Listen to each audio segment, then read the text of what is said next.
김학의 전 법무부 차관의 출국 금지 과정에서 불법이 있었다는 의혹을 수사하고 있는 검찰이 핵심 인물인 이규원 검사와 차규근 법무부 출입국 본부장을 재판에 넘겼습니다.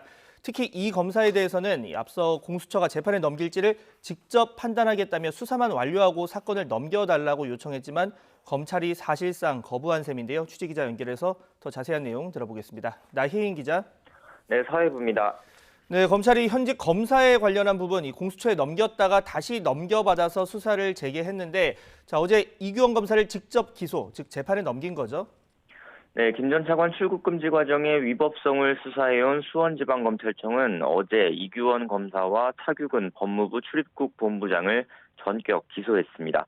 직권남용과 허위 공문서 작성 등의 혐의를 적용해 불구속 상태에서 재판에 넘겼습니다.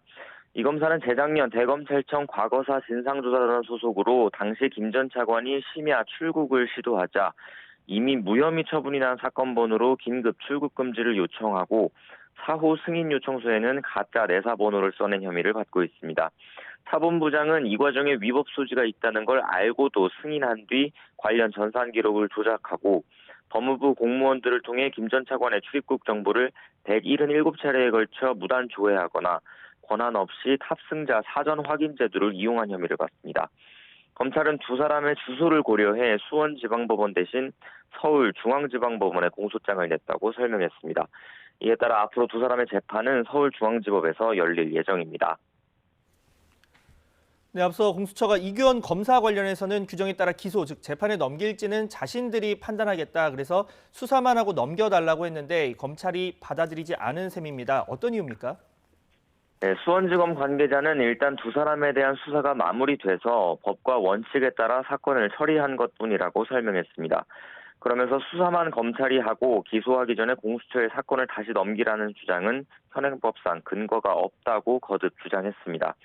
다만 국민권익위원회가 같은 공익신고 사건을 공수처에 수사 의뢰한 뒤 이틀 만에 기소 처분이 내려진 만큼 조직 구성이 끝나가는 공수처가 직접 수사에 나서기 전에 선수를 친 게 아니냐는 분석도 나옵니다.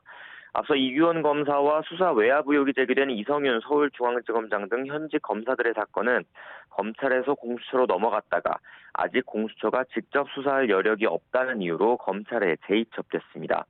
다만 공수처는 기소 여부는 직접 판단하겠다며 검찰 수사가 끝나면 사건을 다시 넘겨달라고 요청했고 검찰 수사팀은 법적인 근거가 없는 해괴망측한 논리라고 반발하며 논란을 빚었습니다.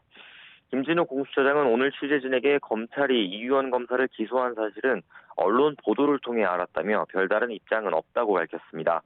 다만 검찰이 공수처의 요청을 대놓고 무시한 모양새여서 당장 공수처와 검경 간 3자 협의체를 포함해 수사기관 간 갈등이 불가피할 것으로 보입니다. 김 처장은 권익위가 수사 의뢰한 사건과 앞서 서울중앙지검이 이첩한 이규원 검사의 윤중천 면담보고서 유출 의혹 등 추가 혐의 사건을 직접 수사할지는 보안 사항이라며 답변을 거부했습니다. 또 이번 사건처럼 판검사 사건을 다른 수사기관이 수사하면 공수처로 전권 송치하도록 사건 사무규칙을 제정할 계획이냐는 질문에도 협의 중이라고만 언급했습니다. 다만 피의자 신분인 이성윤 지검장을 관용차로 에스코트한 사실이 드러나 논란을 빚은 데 대해서는 보안상 어쩔 수 없는 조치였다며 앞으로는 공정성 논란이 제기되지 않게 유의하겠다고 덧붙였습니다. 지금까지 사회부에서 전해드렸습니다.